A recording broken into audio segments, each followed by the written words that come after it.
OneFM et Carac 2 présentent Revka, la rubrique Émile Frey Genève Acacia, plus qu'un agent BMW et Mini. Bienvenue dans la rubrique Émile Frey Genève Acacia. Salut Carole. Salut Hervé. Bonjour Alexandre Farago. Salut, bonjour à tous. On a les deux chefs des ventes Opel, Citroën, DS et Mini avec nous. On a David Rodriguez et Stéphane Hilbrunner. Bonjour messieurs. Bonjour à tous.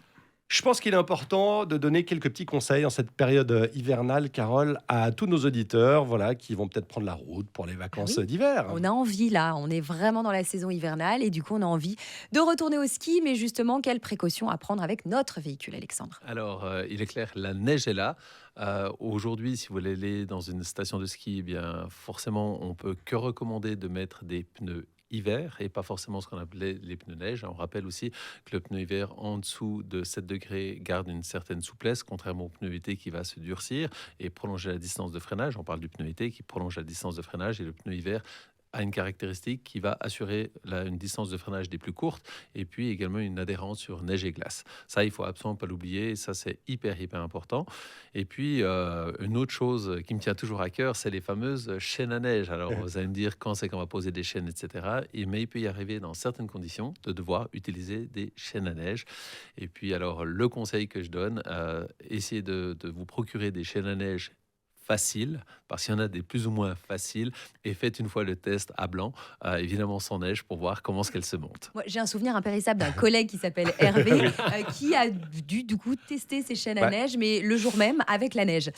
C'était très compliqué, on a dû l'attendre 3 heures de temps. Elles avaient explosé en plus, je me rappelle, j'ai fait quelques tours de roue, tout a pété, je ne sais pas pourquoi. Alors évidemment, c'est que Hervé a dû mal les tendre, ces fameuses chaînes à neige, et puis des chaînes à neige qui sont mal tendues peuvent vous arracher également les passages de roue ou autres tuyaux qui passent dans le coin. C'est de la chance, ça tombe mal. Je m'étais arrêté aux chaînes cassées et il y avait un garage pas loin, heureusement j'étais au bas d'une montée, mais c'est vrai qu'on en a quasiment jamais besoin, mais quand on en a besoin c'est vraiment important de les avoir et on peut pas faire autrement. Autre chose qui est hyper importante, c'est que lorsqu'il n'y en a plus besoin, vite les démonter et ne pas dépasser en tout cas la vitesse de 30-40 km/h avec des chaînes à neige, parce que là vous allez créer des sacrés dégâts.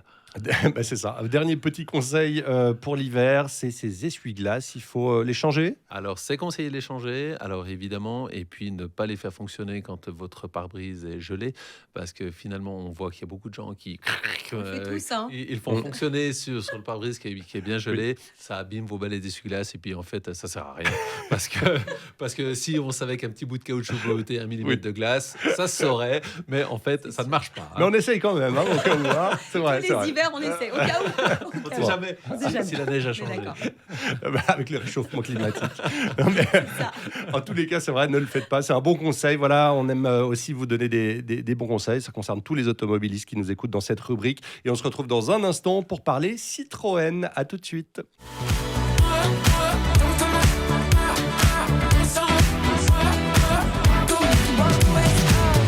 Deuxième partie de la rubrique Émile Frey Genève Acacia. On parle de quoi, Carole, maintenant ? De David Rodriguez qui a de bonnes nouvelles. Attention pour nous, en tout cas si on est intéressé par la gamme Citroën. Alors, si vous n'êtes pas intéressé par la gamme Citroën, vous allez forcément le devenir. Ouais. Vous avez tort, déjà. Il a un bon argument, en tout cas. Non, mais il paraît que tout est en train un peu de changer. Il y a un repositionnement. Exactement. Donc, depuis maintenant 2 semaines, on a appris que Citroën avait décidé en fait de repositionner complètement pas les prix, mais la marque en elle-même.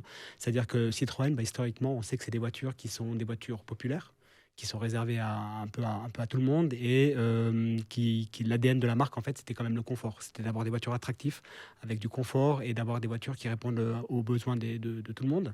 Et il est clair que Citroën n'a pas échappé comme la plupart des marques depuis 2019, depuis 2020, depuis la pandémie, depuis le conflit en Ukraine, à cette flambée des prix. Et il est clair que nos clients historiques, les clients du garage, ils nous ont toujours dit c'est cher, ça devient de plus en plus cher. Et on constate effectivement que les prix entre 2020 et maintenant, ils avaient quasiment augmenté de 35%, ce qui est considérable. C'est beaucoup. Ouais. C'est considérable. Donc depuis 2 semaines, on a reçu l'information en fait que Citroën avait décidé de repositionner complètement les prix de ses véhicules. Mais repositionner les prix, il suffit pas de se dire juste on va baisser les prix, ça va aller comme ça. Ça passe par de multiples actions, refondre complètement la gamme. C'est-à-dire qu'au lieu d'avoir aujourd'hui dans la gamme Citroën, plutôt que d'avoir sur un modèle C3 par exemple, au lieu d'avoir 4 finitions différentes, on va avoir plus que 2 finitions. On va se concentrer essentiellement sur les 2 finitions qui sont les plus vendues, donc sur les voitures les plus rationnelles opérationnel. Et cet exercice, en fait, on le réalise sur toute la gamme Citroën. Il y a aussi sur les marges.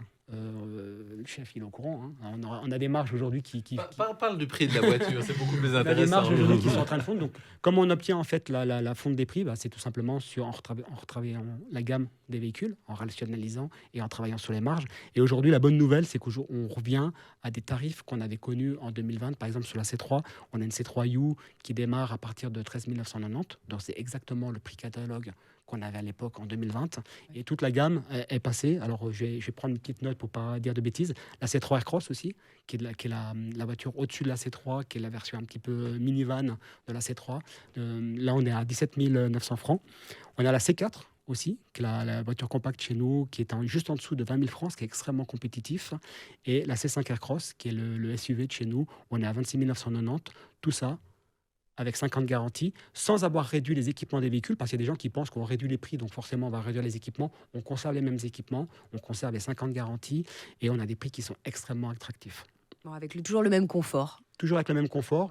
Ouais. Et puis, toujours pareil, on a les offres de leasing, on a des offres en paiement cash. Donc, il ne faut pas hésiter à venir nous voir, venir voir les véhicules et se faire une offre. Ben voilà, route des Acacias, numéro 27. C'est un petit piège. Le 23, c'est chez BMW, mais bon. Ils sont juste à côté de chez BMW, effectivement. Merci beaucoup, David. Merci, messieurs. Merci à vous. Merci. À la semaine prochaine, la rubrique en vidéo sur le Facebook de 1FM et sur Carac 2. Salut, Carole. Salut. 1FM et Carac 2 présentent Resca, la rubrique Émile Frégenet Vacacia, plus qu'un agent BMW et Mini.